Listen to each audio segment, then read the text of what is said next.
के अंदर कंपनी क्या कर रही है, सोशल रिस्पॉन्सिबिलिटी अपनी पूरी कर रही है नहीं कर रही।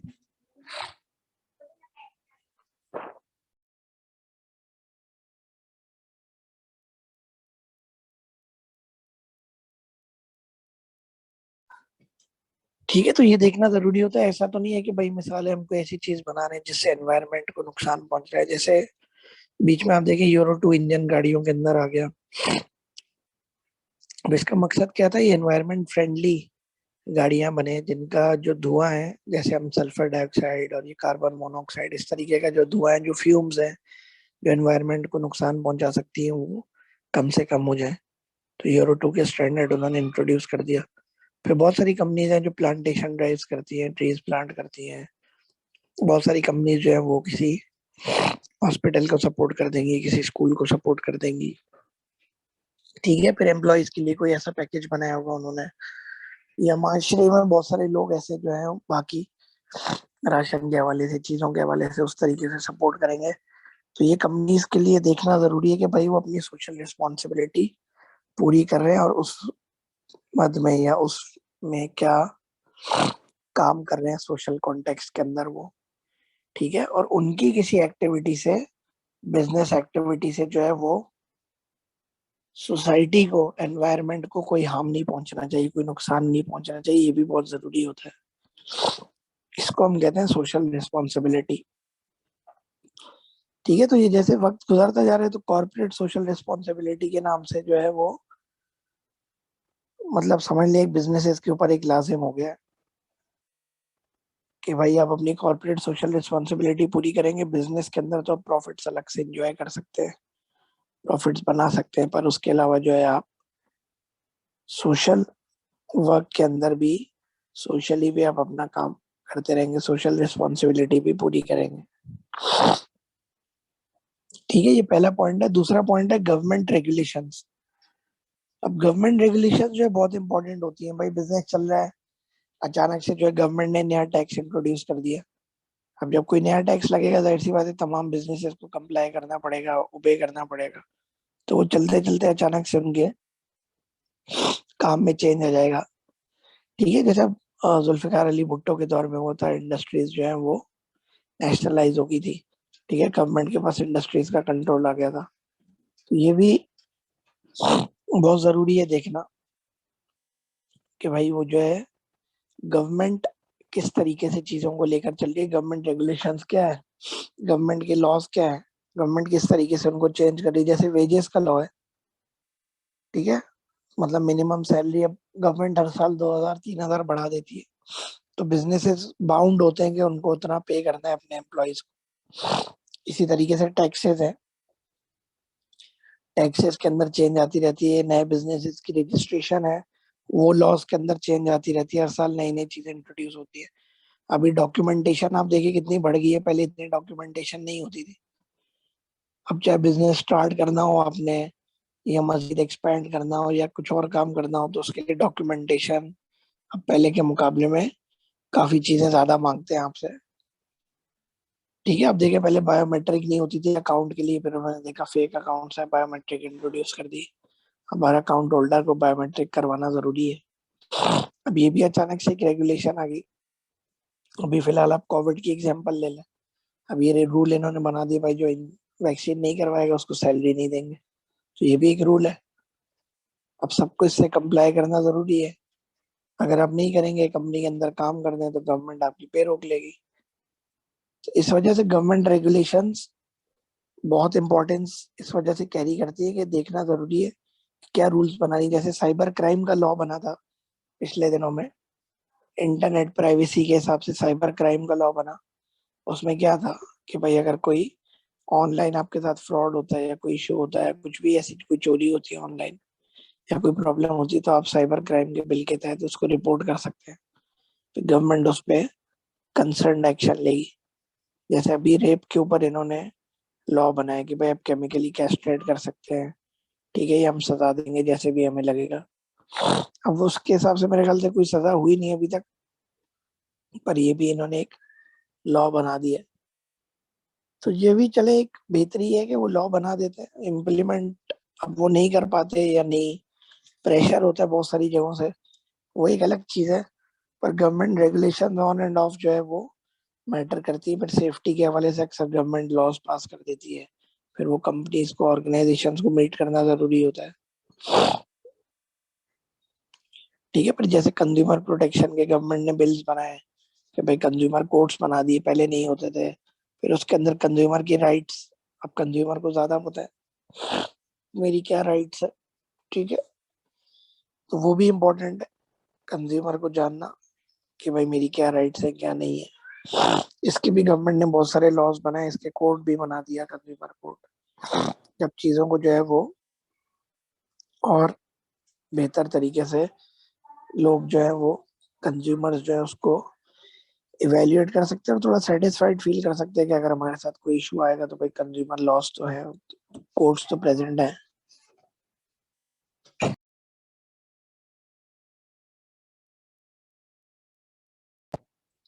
तो ये चीजें खैर बेनिफिशियल होती है और बहुत सारी जगह पे प्रॉब्लम्स भी क्रिएट करती है बिजनेसेस के लिए, कि जैसे जैसे रेगुलेशन आती है तो चीजें बिजनेसेस को अपना काम का तरीका कार सेटअप जो है वो दोबारा से एडजस्ट करना पड़ता है। तो इसकी सबसे कॉमन एग्जांपल आप देखें, टैक्स की बात हम कर रहे थे। अब टैक्स बढ़ जाता है तो गवर्नमेंट को वो टैक्स अपने प्रोडक्ट की जो प्राइसेस है ना उनके ऊपर एडजस्ट करना पड़ेगा, मजबूरी है, ताकि वो उसको मैनेज कर सके उस प्राइस को। तो ये तमाम चीजें भी देखना जरूरी होती है कि किस तरीके से गवर्नमेंट रेगुलेशन इम्पैक्ट कर रही है एक कंपनी के काम पे। ठीक है, अब इसकी और आप एग्जांपल ले लें, जैसे यूट्यूब है, फेसबुक है, ट्विटर है, व्हाट्सएप है, इनकी पॉलिसीज भी चेंज होती रहती है। ठीक है, आए दिन इनकी पॉलिसी डिफरेंट होती है, उसको मतलब फॉलो करना वो एक कंज्यूमर के ऊपर लागू है। अगर आपने यूट्यूब यूज करना है या आपने फेसबुक यूज करना है तो जो लॉज उनके हैं उनके हिसाब से ही करना पड़ेगा। ठीक है, फिर देखिए पहले कंटेंट कॉपी करना आसान था यूट्यूब से, फेसबुक से, अब उन्होंने बड़ी सख्ती कर दी, उसके ऊपर रूल्स बना दी। तो वो देखना भी जरूरी है कि वो फॉलो हो रहे नहीं हो रहे, वरना आपका जो भी कंटेंट है वो हटा देंगे। तो ये भी गवर्नमेंट रेगुलेशन ही एक तरीके से, कि गवर्नमेंट इंडस्ट्री को किस तरीके से रेगुलेट कर रही है, किस तरीके से लेके चल रही है as regards laws.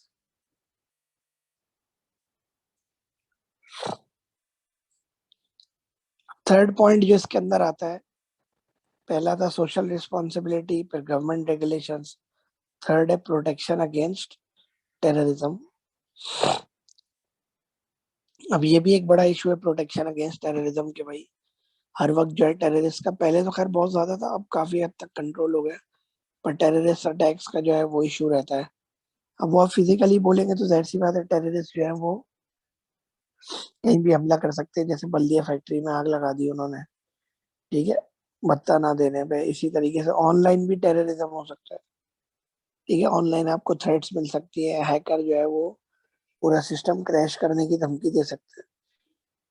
Cyber terrorism भी हो सकता है और फिजिकल भी हो सकता है। तो उसके अगेंस्ट भी बिजनेसेस को अपने आप को प्रोटेक्ट रखना जरूरी होता है, कि अगर ऐसा कोई टेररिस्ट अटैक होता है तो वो किस तरीके से अपने आप को महफूज करेंगे। ठीक है, क्योंकि उस माहौल के अंदर ही, उस उन चीजों के अंदर ही रहना, ये जो दौर हमने देखा था बीच में जिसमें सुइसाइड अटैक्स बहुत हो रहे थे, बॉम्बिंग्स हो रही थी, मतलब बिजनेसेस बहुत सारे यहाँ से मूव करके चले गए, कोई मिडल ईस्ट चले गए, कोई बांग्लादेश चले गए, कोई दूसरे मुल्कों में चले गए।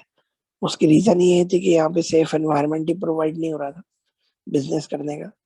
तो बिजनेस को तो सबसे पहले सेफ्टी चाहिए होती बिजनेसमैन को, अगर वही नहीं मिलेगी तो वो कभी करेगा ही नहीं। तो इस वजह से बहुत सारे अच्छे अच्छे जो बिजनेस करने वाले थे वो चले भी गए यहाँ से, और उसकी रीजन यही थी। तो ये है कि जब हम टेररिस्ट अटैक्स की बात करते हैं तो उसके अगेंस्ट भी कंपनी अपने आप को कैसे लेकर चल रही है, कैसे प्रोटेक्ट कर रही है, ये भी बहुत जरूरी होता है। ठीक है, तो टेररिस्ट अटैक जैसे मैंने आपको कहा, साइबर टेररिज्म भी हो सकती है और फिजिकल भी हो सकती है। अब देखिए आप आर्मी, पब्लिक स्कूल और ये बहरिया और इस तरीके के जितने भी आर्म्ड फोर्सेस के सेटअप्स थे, इनमें आप देखिए सेटअप्स बड़े अच्छे थे, पर ये कि अटैक होने के टाइम वो उनको भी मतलब क्रॉस कर गए। इतना स्ट्रांग नेटवर्क था उनका कि उन तमाम सिक्योरिटी जितने भी सेटअप्स थे उनको क्रॉस करते हुए वहां पे नुकसान पहुंचाया उन्होंने इन सारी जगहों। तो ये अब खैर मजीद प्रोटेक्शन की जरूरत है, मजीद सिक्योरिटी की जरूरत है। इसी तरीके से बिजनेसेस हर वक्त रिस्क पे रहते हैं कि भाई आपके जितने भी अगेंस्ट लोग हैं वो किसी तरीके का हार्म पहुंचा सकते हैं। तो उसके लिए भी आपको सिक्योरिटी और तमाम चीजों को देखना जरूरी है। और इसमें लास्ट पॉइंट जो है वो एथिकल इश्यूज है। अब जब बिजनेस कर रहे होते हैं कहीं भी, तो उसके अंदर एथिकल इश्यूज भी मायने रखते हैं। एथिकल इश्यूज को देखना जरूरी होता है कि बिजनेस ऐसा तो नहीं है कि बिजनेस कर रहा है और एथिकल इश्यूज जो है वो वायलेट हो रहे हैं या एथिकली जो है वो प्रॉब्लम हो रही है। तो इस वजह से एथिकल इश्यूज को भी बिजनेस को नजर में रखना जरूरी है। अब एथिकल इश्यूज में क्या क्या आ सकते हैं? डिस्क्रिमिनेशन आ सकता है, हरेसमेंट आ सकता है, प्राइवेसी आ सकता है, हेल्थ आ सकता है, सेफ्टी आ सकता है। ठीक है, फिर कॉर्पोरेट एस्पियोनाज होता है वो आ सकता है। तो ये तमाम फैक्टर्स हैं जो एथिकल इश्यूज में आ सकते हैं।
एथिकल इश्यूज में जैसे हम बात करते हैं ना डिस्क्रिमिनेशन की, अब डिस्क्रिमिनेशन क्या है? फर्क करना कौमियत की बुनियाद पे या रिलीजन की बुनियाद पे या उसकी जात की बुनियाद पे या मेल फीमेल होने की बुनियाद पे डिस्क्रिमिनेशन डिस्क्रिमिनेट करते हैं हम किसी की नेशनैलिटी के अगेंस्ट या मेल फीमेल क्या कि भाई मेल ओरिएंटेड माशरा है हमारा, फीमेल्स को उनकी राइट्स नहीं मिलती।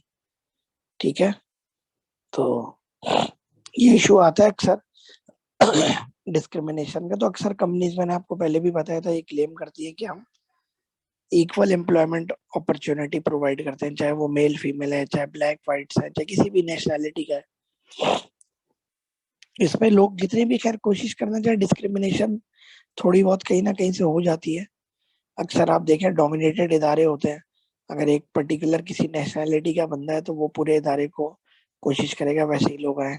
जैसे मैंने आपको बताया था इंटरनेशनली अगर इंडियन होगा तो वो कोशिश करेगा इंडियन ज्यादा जो है मेरे पास काम करें इंटरनेशनली। ठीक है, पर ये है कि यूरोपियंस अक्सर जो वेस्ट के ममालिक जो है वो अक्सर जो है वो एक अच्छे सेटअप पर इदारा बनाते हैं, अच्छी कॉम्पोजिशन पर इदारा बनाते हैं, मतलब हर नेशनलिटी के लोग होते हैं क्योंकि उनको सिर्फ काम से मतलब होता है। ठीक है, अक्सर हमारे यहाँ इदारे जो है ये गलती कर जाते हैं कि भाई वो ये देखते हैं कि अच्छा इस नेशनलिटी का है, इसका इस रिलीजन का है, तो उसके खिलाफ डिस्क्रिमिनेशन करके उसको नहीं रखते। उसकी वजह से क्या होता है? उस चीज का लॉस होता है, उस इदारे का लॉस होता है, उस कंपनी का लॉस होता है। उसकी रिलीजियस या उसकी सोशल या उसकी पर्सनल रीजंस की वजह से उस पर डिस्क्रिमिनेट नहीं कर सकते। पहले देखिए फीमेल को इतनी राइट्स का इशू आता था, पर अक्सर मैंने बताया था अभी कंपनीज में आप देखें अच्छी पोजीशन पे फीमेल डायरेक्ट डिस्क्रिमिनेशन एक बहुत बड़ा इशू है जो तमाम लोग फेस करते हैं जो कंपनी में काम कर रहे होते हैं। सेकंड है हेरासमेंट। अब हरासमेंट का भी एक बड़ा मसला आता है कि भाई सेक्सुअली जो है आप फीमेल्स को हरास कर रहे हैं, ठीक है, या उनको परेशान कर रहे हैं। तो हरासमेंट का मसला आता है कि किस कंपनी में आप काम कर रहे हैं, वहाँ के लोग कैसे हैं। तो अक्सर जो है वो एनवायरनमेंट की वजह से लोग जो है वो जॉब छोड़ जाते हैं। हरासमेंट के इश्यूज उनको फेस हो रहे होते हैं, कंफर्टेबल नहीं होते, काम ही नहीं कर पाते। ठीक है, अक्सर जो है बॉस मैनेजर आपके हरास कर रहे होते हैं, ठीक है, आपके कुलीग्स हो सकते हैं साथ के पीयर लेवल पे, वो हरास कर रहे होते हैं। इसके अलावा बॉस भी अगर आपको भेजा परेशान करे या भेजा तंग करे, चाहे आप मेल है या फीमेल है, वो भी हरासमेंट है।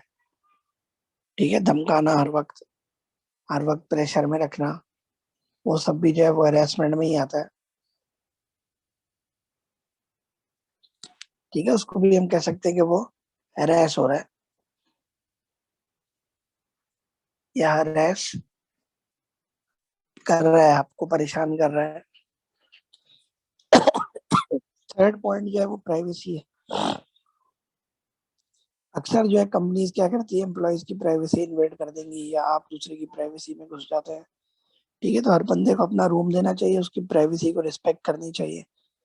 ठीक है, अक्सर ये होता है कि भाई कोई छोटी सी बात किसी की पता चली और तमाम सोशल मीडिया, आजकल तो वायरल हो जाती है चीजें, तमाम सोशल मीडिया पीछे लग गया, उसकी पर्सनल लाइफ में घुस गया, प्राइवेट लाइफ में चला गया, वहां से चीजें निकाल निकाल के ला रहे हैं, जो कि गलत होता है।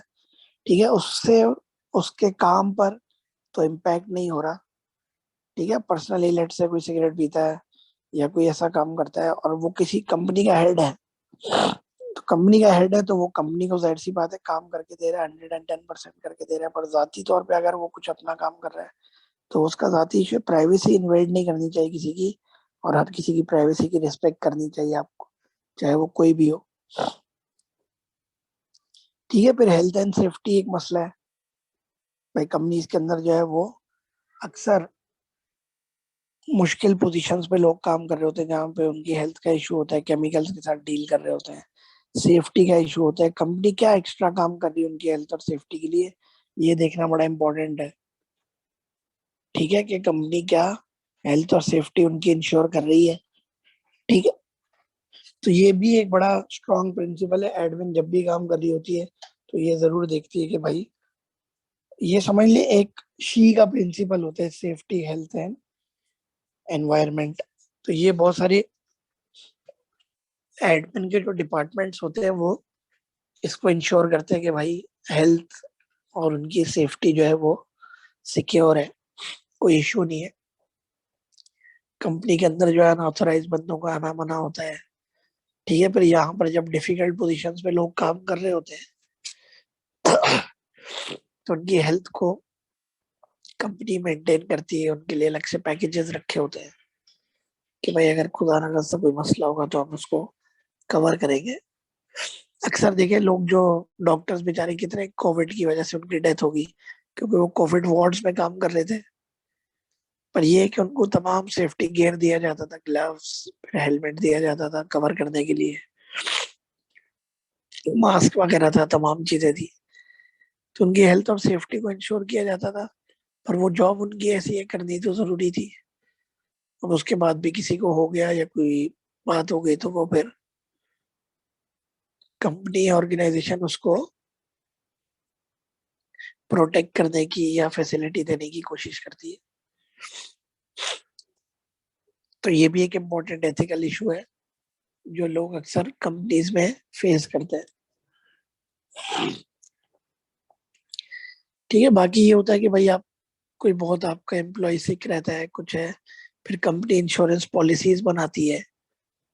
ठीक है, इंश्योरेंस पॉलिसीज लेकर आती है अपने एम्प्लॉयज की सेफ्टी के लिए, हेल्थ के हवाले से उनको मेडिकल बेनिफिट्स दिए होते हैं, हॉस्पिटल में जाके वो चेक करवा सकते हैं, देख सकते हैं। तो वो भी जरूरी होता है कि कंपनी आपको किस तरीके से फैसिलिटेट कर रही है। अक्सर लोग जो काम करते हैं वो मेडिकल बेनिफिट्स वगैरह भी नजर में रख के करते हैं कि भाई वो सारे खर्चे कंपनी उठाएगी, इस वजह से वो उससे थोड़ा सा एम्प्लॉयज थोड़ा सा सिक्योर फील करते हैं, थोड़ा सा इजी फील करते हैं, कंफर्टेबल फील करते हैं कि वो कॉस्ट उनकी मैनेज हो रही है। फिर इसके बाद इसमें लास्ट पॉइंट जो है वो कॉर्पोरेट एस्पियोनाज। कॉर्पोरेट एस्पियोनाज होता है कि कंपनीज जो है वो स्पाई कर रही है अपने एम्प्लॉयज। अक्सर ये कहा जाता है, देखिए जगह जगह कैमरे लगे हुए हैं, कंपनी जो आपके डेटा में घुस जाती है, ईमेल में घुस जाती है, आपके पर्सनल रिकॉर्ड्स में घुस जाती है। ठीक है, वो कॉर्पोरेट एस्पियोनाज कहलाता है। कॉर्पोरेट एस्पियोनाज का मतलब होता है कि कंपनी लेवल पे आप स्पाई कर रहे हैं अपने एम्प्लॉयज पे, आपने नजर रखी हुई है जरूरत से ज्यादा। ठीक है, बेसिक नजर रखना तो आपका राइट है, पर उससे ज्यादा उसके डॉक्यूमेंट्स में घुस जाना, उसकी ईमेल का कंट्रोल ले लेना, ठीक है, तो ये तमाम चीजें जो कॉर्पोरेट एस्पियोनाज में चली जाती है। तो एम्प्लॉयज बहुत सारी बड़ी कंपनीज के या छोटी कंपनीज के, हर कंपनी में नहीं होता पर सफर करते हैं, जाहिर सी बात है, क्योंकि उनकी प्राइवेसी स्टेक पर होती है। इसी तरीके से आप ऑनलाइन दुनिया में जब जाते हैं या ऑनलाइन काम कर रहे होते हैं तब भी अक्सर ऐसा होता है, मैंने शायद आपको पहले भी बताया था, एडवेयर्स होते हैं, एड के प्रोग्राम्स होते हैं, स्पाईवेयर्स होते हैं, स्पाइंग के प्रोग्राम्स होते हैं, वो गलती से आप डाउनलोड कर लेते हैं किसी और प्रोग्राम के साथ या ऐसी, तो वो आपकी जितना भी काम हो रहा होता है कंप्यूटर पे, उसकी सारी की इंफॉर्मेशन जो है वो आगे सेंड कर सकते हैं, उसके अंदर जो भी चीजें आ रही होती है। तो कॉर्पोरेट एस्पियोनाज की वजह से लोग, एम्प्लॉयज अक्सर बेचारे सफर भी करते हैं। कंपनी इस चक्कर में होती है, ऐसा तो नहीं है कि हमारे साथ कोई फ्रॉड कर रहा है, वो इस चक्कर में स्पाई कर रही होती है, कोई गलत काम तो नहीं कर रहा। ठीक है, उससे अपने आप को सिक्योर करने के लिए वो समझते हैं कि हमने मतलब ये करके सही किया, जबकि एथिकली देखा जाए तो गलत है, क्योंकि एम्प्लॉय तो उससे अवेयर ही नहीं है। कॉर्पोरेट एस्पियोनाज से एम्प्लॉय थोड़ी अवेयर होगा, उसको तो बेचारे को पता ही नहीं होगा कॉर्पोरेट एस्पियोनाज है, क्या कंपनी जो है इस पे स्पाई कर रही है, उसको तो इतना आइडिया ही नहीं होगा। और ये कि कंपनी जो है उसका बेनिफिट ले जाती है। और हो सकता है कभी कभार कंपनी इससे कुछ एडवांटेज भी ले लेती है, कुछ चीजें देख लेती है या कुछ ऐसा पकड़ लेती है, पर वैसे एथिकली ये बात गलत है बगैर उसकी परमिशन के आप इस तरीके से करें। ठीक है, ऑनलाइन अक्सर जैसे मैंने आपको कहा, डेटा आपका इधर उधर हो जाता है, एक साइड से दूसरी साइड पे चला जाता है, आपने परमिशन नहीं भी दी होती, फिर भी जो है वो दूसरी साइड पे चला जाता है, किसी और जगह पे यूज हो रहा होता है। ठीक है, अब तो खैर कॉपीराइट के लॉज अच्छे हैं, चीजें स्ट्रिक्ट है, तो कवर हो जाता है। अब आपने यहाँ से किसी का गाना लिया मिसाल है, और अब गाने में अच्छे आपने यूट्यूब पे डाल दिया खुद गा के, तो कॉपीराइट का इश्यूज में आ सकता है। पर ये कि अगर आप कंसर्न बंदे से पहले पूछ ले, परमिशन ले लें, तो फिर ये चीजें नहीं होती। तो ये है कि खैर एम्प्लॉयज अनसेफ थोड़ा सा फील करते हैं इसकी वजह से, और कंपनीज अपने आप को ज्यादा सिक्योर समझती है कि भाई हमारे पास एम्प्लॉयज का तमाम रिकॉर्ड है, तमाम इंफॉर्मेशन। एक सेकंड वेट कीजिए। प्रेशर से जो हमने डिस्कस किए, ठीक है, तीन ब्रॉड कैटेगरीज के अंदर, मार्केट प्रेशर्स, टेक्नोलॉजिकल प्रेशर्स और सोशल पॉलिटिकल लीगल प्रेशर्स। ठीक है, इसके बाद इनकी रिस्पॉन्स एक्टिविटीज, बिजनेस इसके अगेंस्ट क्या रिस्पॉन्स करेगा, बिजनेस कैसे इन प्रेशर्स को काउंटर कर सकता है, उसके चार मेजर पॉइंट्स होते हैं। ठीक है, चार एक्टिविटीज हम कंसिडर करते हैं। वैसे तो और भी बहुत सारी हो सकती हैं, क्योंकि बिजनेसेस कुछ भी अपने हिसाब से स्टेप्स ले सकते हैं बेहतर करने के लिए, पर चार मेजर में क्या आता है, customer service and focus, strategic systems, mass customisation और ई कॉमर्स। ठीक है, अब सबसे पहले आप देखें कस्टमर सर्विस। अब आजकल के एरा में आप देखें, मैंने आपको बताया था कि सप्लाई चेन की जब हम बात करते हैं, तो सप्लाई चेन ट्रेडिशनली हम कहते थे हमारे पास रॉ मटेरियल आया और वो फिनिश गुड में हमने चेंज करके मतलब आगे दे दिया, बस फिनिश गुड्स तक हमारा काम था, उसके बाद हमारा काम खत्म हो गया। तो ये बेसिकली गलत है, क्योंकि अब क्या होता है कि भाई फिनिश गुड्स देने के बाद या प्रोडक्ट देने के बाद हमारा काम खत्म नहीं होता है, हमारा काम अभी भी है। ठीक है, क्योंकि हमने कस्टमर को सर्विस प्रोवाइड करनी है। तो आजकल के एरा के अंदर कस्टमर, आप हो जाए मैं हो जाऊं, कोई भी कस्टमर होगा, वो ये देखेगा कि यार कंपनी मुझे सर्विस क्या दे रही है। प्रोडक्ट तो हर प्रोडक्ट मुझे एक जैसी लग रही है, भाई ठीक है, फलां भी ऐसा है, इतने रेट का ज्यादा फर्क नहीं है, वो भी ऐसा ही है। सर्विस क्या है, पॉलिसी क्या है उनकी सर्विस के हवाले से, क्या कस्टमर को फैसिलिटेट करते हैं, क्या चेंज करते हैं प्रोडक्ट को, क्या रिप्लेस करके देते हैं। तो अच्छी कंपनी जो है उनकी रिप्लेसमेंट भी अच्छी होती है, रिप्लेसमेंट पॉलिसी और चेंज करने की पॉलिसी भी अच्छी होती है, इशू को एड्रेस करने की पॉलिसी भी अच्छी होती है। अगर आपका कोई प्रॉब्लम आ रहा है और उसको कंपनी एड्रेस ही नहीं कर रही, देख ही नहीं रही, तो फिर आप जो है वो उससे मुतमईन नहीं होंगे, आइंदा उस कंपनी को प्रेफर नहीं करेंगे। ठीक है, तो ये मसला आ सकता है। इसीलिए कहते हैं कि आजकल आप जहाँ भी देखें ना, जितने भी कारोबार, जितने भी बिजनेसेस, जितनी भी ऑर्गेनाइजेशन, उनके अंदर कस्टमर सर्विस पे स्पेशल फोकस होता है। भाई जो है कस्टमर सर्विस अच्छी होनी चाहिए। बैंकिंग इंडस्ट्री ले ले, सबसे कॉमन एग्जांपल है। ठीक है, इसके अंदर कस्टमर सर्विसेज मैटर करती है। ये तमाम बैंक्स की प्रोडक्ट्स आपको सेम लगेंगे, इंटरेस्ट रेट तमाम चीजें, फर्क लगेगा ही नहीं। फिर आप उस बैंक को प्रेफर करेंगे जिसकी सर्विस आपको अच्छी लगेगी, जिसका आपको लगेगा कि सर्विस कस्टमर को अच्छी दे रहे हैं। ठीक है, तमाम इंफॉर्मेशन टाइम पर आपको दे देते हैं।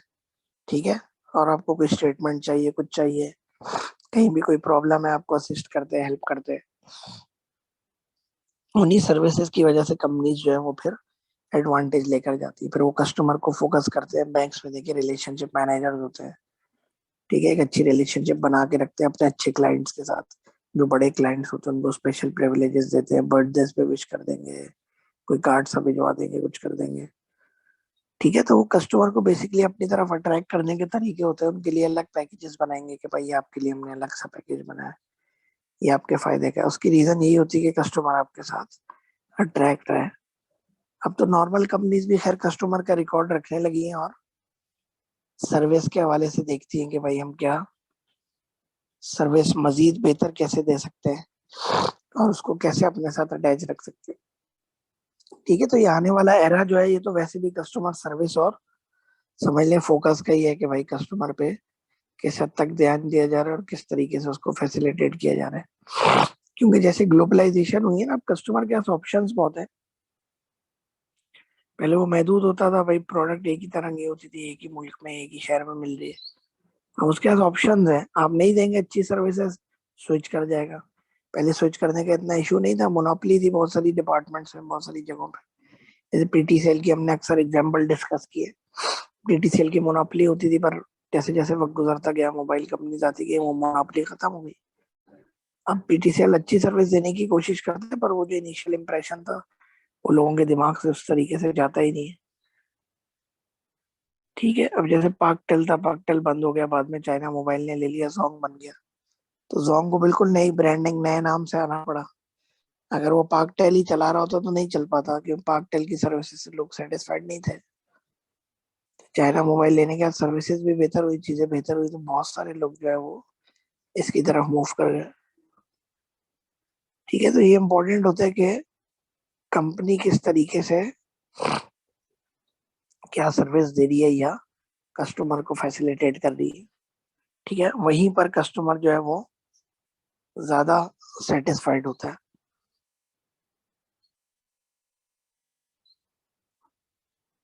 ठीक है, तो ये पहला पॉइंट है कस्टमर सर्विस एंड फोकस का। ठीक है, बाकी गवर्नमेंट देखिए, गवर्नमेंट जैसे हम बात करते हैं ना ई गवर्नमेंट की, गवर्नमेंट भी फैसिलिटेट करने की कोशिश करती है। समझ लें हम उनके कस्टमर्स हैं, क्लाइंट्स हैं, तो गवर्नमेंट कोशिश करेगी फैसिलिटेट करे। जैसे बहुत सारी चीजें गवर्नमेंट ई गवर्नमेंट की बातें करती है, ऑनलाइन देखिए बहुत सारी चीजें ऑनलाइन हो जाती है। अब उनमें कोई मसला नहीं होता, आपको आसानी से आप ऑनलाइन कर सकते हैं काम। ठीक है, तो ये भी एक बहुत बड़ा एडवांटेज है कस्टमर्स को या लोगों को। जैसे अब एक मुल्क के लोग हैं, अगर तमाम काम गवर्नमेंट जो है वो ऑनलाइन ले जाती है, मेजर बहुत सारे काम, तो फिर आसानी होती है मुल्क के लोगों को कि भाई तमाम चीजें जो है वो अब ऑनलाइन आ गई और वहीं से फॉर्म्स डाउनलोड करो, वहीं से टैक्स की डिटेल, अब जैसे ऑनलाइन आप टैक्स जमा करा देते हैं, ये फैसिलिटी पहले नहीं होती थी, पर अब अवेलेबल है। ठीक है, नेक्स्ट पॉइंट है स्ट्रेटेजिक सिस्टम्स। स्ट्रेटेजिक सिस्टम्स में बेसिकली वो इंफॉर्मेशन सिस्टम्स आते हैं जिनको हम यूज करके बिजनेस की सर्विसेज को बेहतर करते हैं, बिजनेस को ज्यादा तमाम सिस्टम्स आ जाते हैं जो बिजनेसेस को फैसिलिटेट करते हैं। अब इसके अंदर जो है वो डिसीजन सपोर्ट सिस्टम्स भी होते हैं, फिर एंटरप्राइज इंफॉर्मेशन सिस्टम्स भी होते हैं, ठीक है। फिर आपके ईआरपीस भी आ जाते हैं, जैसे मैंने बात की थी उस दिन, एंटरप्राइज रिसोर्स प्लानिंग। तो मुख्तलिफ सिस्टम्स होते हैं, ये हम खैर बाद में डिटेल में देखेंगे, ठीक है। हर लेवल पर मैनेजमेंट के अलग सिस्टम्स काम कर रहे होते हैं, ठीक है। चाहे वो मैनेजमेंट लोअर है, अपर मैनेजमेंट है, हर जगह पर सिस्टम्स अलग होते हैं। कई ऑफिस और ऑटोमेशन सिस्टम्स होते हैं, डिसीजन सपोर्ट सिस्टम्स आपके डिसीजन लेने में हेल्प करते हैं। आप वेरिएबल्स इनपुट करते हैं और वो आपको ऑप्शंस बताते हैं डिसीजंस के क्या क्या है। एग्जेक्टिव इंफॉर्मेशन सिस्टम होता है, एग्जेक्टिव इंफॉर्मेशन सिस्टम में जो सीईओज वगैरह होते हैं, ये उनके लिए बनाया गया होता है कि वो बहुत डिटेल में नहीं जाते चीजों की। तो इस वजह से वो बोलते हैं एग्जेक्टिव इंफॉर्मेशन सिस्टम में उनको कंसाइज फॉर्म में सब मिल जाता है, ठीक है। डिटेल में जाने की जरूरत ही नहीं होती, ग्राफ के अंदर लेट से उनको सब नजर आ गया, ठीक है। या तमाम इंफॉर्मेशन मिल गई, मतलब कॉम्प्रिहेंसिव इंफॉर्मेशन जो उनको समराइज्ड फॉर्म में मिल जाती है, शॉर्ट फॉर्म में, ठीक है। तो स्ट्रेटेजिक सिस्टम्स तरह तरह के होते हैं और सब यही काम कर रहे होते हैं कि बिजनेस की एफिशिएंसी को बढ़ाए या प्रॉफिट को बढ़ाए या परफॉर्मेंस को बेहतर करें, ठीक है। तो इस वजह से कंपनी स्ट्रेटेजिक सिस्टम्स की तरफ जाती है। एक हैवी इन्वेस्टमेंट होती है, ठीक है। पैसे तो ज्यादा लगते हैं, कंपनी के खर्चा भी होता है, पर ये है कि फायदा भी होता है कंपनी को बहुत सारी चीजों में, ठीक है। डिसीजन मेकिंग के अंदर, फिर जो बाकी उसकी एफिशिएंसी होती है, वर्क परफॉर्मेंस बेहतर हो जाती है। जाहिर सी बात है, चीजें ऑटोमेट होंगी तो ज्यादा तेजी से होंगी, एफिशिएंसी होगी, एक्यूरेसी होगी, ठीक है। मिस्टेक का चांस कम हो जाता है, ज्यादा तेजी तेजी काम हो रहा होता है, तो इस वजह से कंपनी ज्यादा काम कर सकती है, कम टाइम के अंदर चीजों को अच्छे से डिलीवर कर सकती है कस्टमर की तरफ। अब थर्ड रिस्पॉन्स एक्टिविटी जो है मास कस्टमाइजेशन है।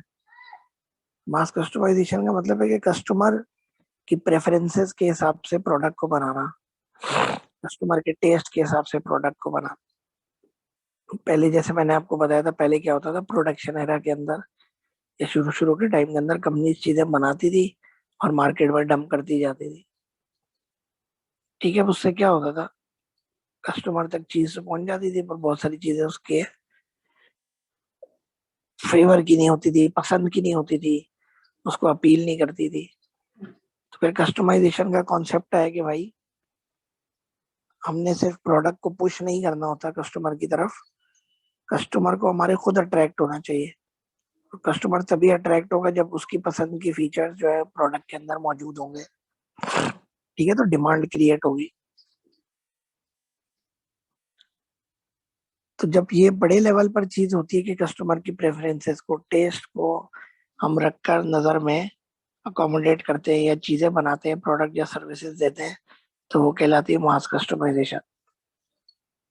एक बड़े लेवल पर कस्टमाइजेशन हो रही है, कस्टमर की प्रेफरेंसेस के हिसाब से चीज बनाई जा रही है। तो कंपनी जो है अपना प्रोडक्शन पैटर्न जो है, चीज को बनाना और वो जो चीज होती है उसके अंदर की फीचर्स, वो सारे कस्टमर के हिसाब से एडजस्ट कर देती है, ठीक है। तो ये अक्सर जो है वो जनरल चीजें होती है, जैसे लेट से वो मैनेजर है और मैनेजर के पास बहुत सारी फैसिलिटीज है, ठीक है। तो वो तमाम फैसिलिटीज अवेल करना चाहेगा। जैसे एक होटल में, अब होटल के अंदर वो तमाम चीजें अवेल करना चाहेगा, पर कंपनी जो होटल वाली होगी वो मैनेजर का ख्याल कैसे रखेगी, भाई वो देखेगी कि अच्छा मैनेजर की क्या प्रेफरेंसेस है, ठीक है। पहले ही उससे हो सकता है एक फॉर्म भरवा ले, कुछ करवा ले, तो जो चीज उसको पसंद होगी उसी तरीके से उसको अपील करेंगे। होटल के कमरे की लुक, उसके अंदर की चीजें वैसे ही सेट करके देंगे जैसे वो चाह रहा होगा, जैसे उसको पसंद है। तो ये चीज बहुत अपील करती है। तो मास कस्टमाइजेशन इसी वजह से फैल गई क्योंकि कंपनीज ने कहा कि अब हमें कस्टमर के हिसाब से चीज बनानी चाहिए, जो कस्टमर को चाहिए, ठीक है। तो वो मास कस्टमाइजेशन होती है। तो कस्टमाइजेशन यही होती है कि हर इंडिविजुअल जो अपने हिसाब से चीज देखता है। आप ऑनलाइन चले जाएं, तो पहले हमारे पास ऑप्शन नहीं होता था, अब आप ऑनलाइन चले जाएं, आप देखेंगे चीजों के कलर चेंज करके उनको देख सकते हैं, उनका डिजाइन चेंज करके देख सकते हैं, फीचर्स ऐड करके उसमें देख सकते हैं कैसे लग रहा है पिक्चर में, ठीक है। फिर आप ऑर्डर कर सकते हैं, क्योंकि ऑनलाइन ऑर्डरिंग तो काफी तेजी से कुछ अरसे में बढ़ गई है ना, और आने वाले दौर भी सबको पता है इसी के आर्टिफिशियल इंटेलिजेंस का है और ये बाकी इस तरह की फील्ड्स का है। ठीक है, तो मतलब उसको भी देखना, चलाना, मतलब जैसे एरा आता जा रहा है ऐसा ऐसा, तो जाहिर सी बात है कस्टमर की प्रेफरेंसेस, कस्टमर की चॉइसेस भी डिफरेंट होती जा रही है। तो उन तमाम चीजों को कंपनी ने नजर में रखना है कि भाई कस्टमर किस तरीके से एनवायरनमेंट के हिसाब से चेंज हो रहा है और हमें क्या चेंज लेकर आना है अपनी प्रोडक्ट्स में या अपने काम में। तो ये पॉइंट कहलाता है मास कस्टमाइजेशन। और लास्ट पॉइंट जो है वो ई कॉमर्स है।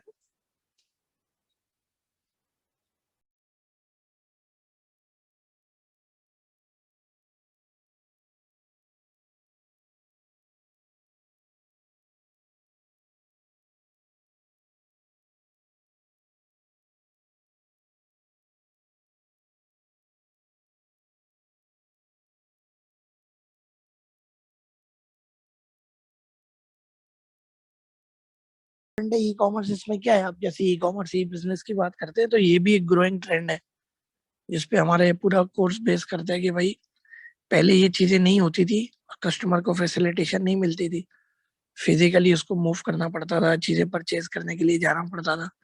अब तमाम चीजें जो है इसको ऑनलाइन मिल जाती है। ठीक है, तो वो ऑनलाइन रहते हुए परचेजिंग भी कर सकता है और तमाम काम भी कर सकता है। जैसे मैंने बात की है ना कि गवर्नमेंट ने भी अब फैसिलिटी ऑनलाइन प्रोवाइड कर दी है। कंपनी जो है वो कस्टमर्स के लिए ऑनलाइन हर वक्त रेडी रहती है, अवेलेबल रहती है। कस्टमर के जो कॉन्टैक्ट के पॉइंट्स है वो बहुत बढ़ गए हैं। पहले से लेट से फोन नंबर होता था, phone number, mobile, email, social media, बहुत सारे टूल्स हैं जिसके थ्रू कस्टमर जो है वो कंपनी से कनेक्ट हो सकता है।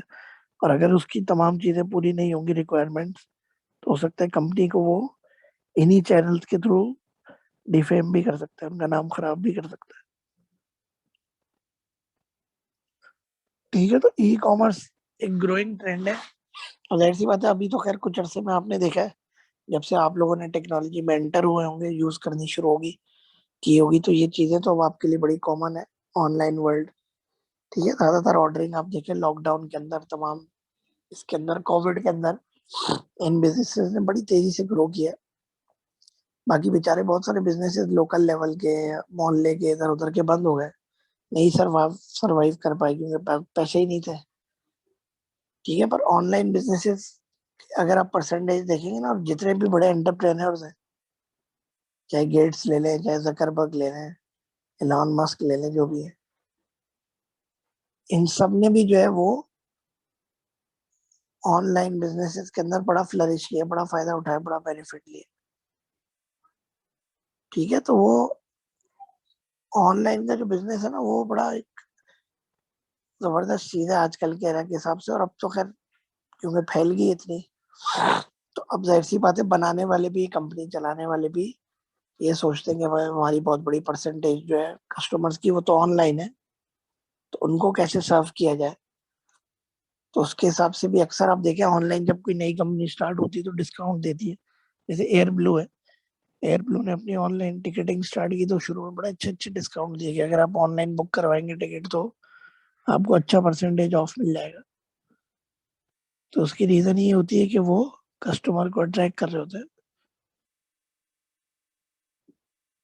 कि वो आए, और फिजिकल तो करता है परचेजिंग, ऑनलाइन परचेजिंग भी वो उसी कंपनी ऑर्गेनाइजेशन से करें।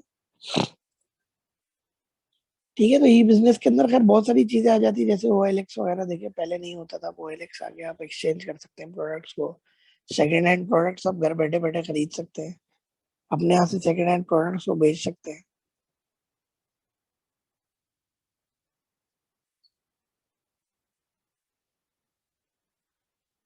ठीक है, तो ये तमाम चीजें जो है वो ई कॉमर्स या ई बिजनेस में आ जाती है, चाहे वो गवर्नमेंट आपको फैसिलिटेट कर रही हो या एक बिजनेस दूसरे को कर रहा हो, या बिजनेस जो है वो कंज्यूमर को कर रहा हो, कंज्यूमर बिजनेस को कर रहा हो।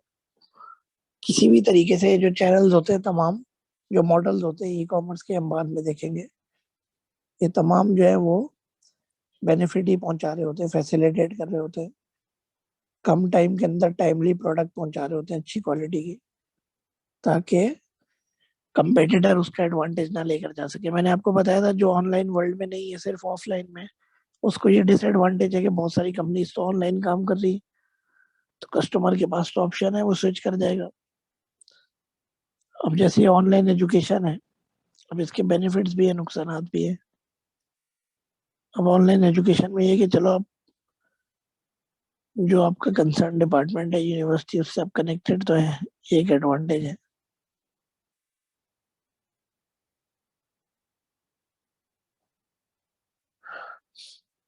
ठीक है, तो खैर आप लोगों ने खुद भी इस पर काम किया है, और हम आगे देखेंगे, क्लास स्टार्ट होगी ना तो इस पे एक इंशाल्लाह प्रोजेक्ट भी करेंगे फेसबुक पे। ठीक है, कि किस तरीके से हम ऑनलाइन बिजनेस करते हैं और कैसे जो है वो लोगों को केटर कर सकते हैं बैठे हुए, क्योंकि ऐसी आते पूरी दुनिया मैंने जैसे आपको पता है, आप कनेक्टेड है आपके साथ, तो आप कोशिश करेंगे कि अच्छे से अच्छे लेवल पर काम करें। ठीक है, और ज्यादा से ज्यादा लोगों तक पहुंचे। अब वायरल करने के लिए लोग क्यों तैयार होते हैं? एक तो मोनेटाइजेशन होती है, और दूसरा है कि ज्यादा से ज्यादा लोगों तक ये है कि पैगाम आपका पहुंच जाए, बात आपकी पहुंच जाए। अब ऑनलाइन होंगे,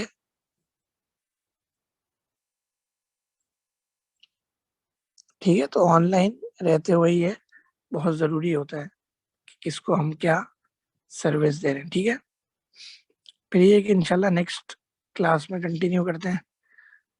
सही है कि वो भी बच्चों की भी मेरी साथ साथ क्लासेस हो रही होती है ना, तो इस वजह से उसमें भी बार बार जाके उनको बताना पड़ता है, गाइड करना पड़ता है। तो ये वाला टॉपिक यहाँ एंड हो गया बस। तो हम इंशाल्लाह जो है वो नेक्स्ट क्लास में फिर कंटिन्यू करते हैं।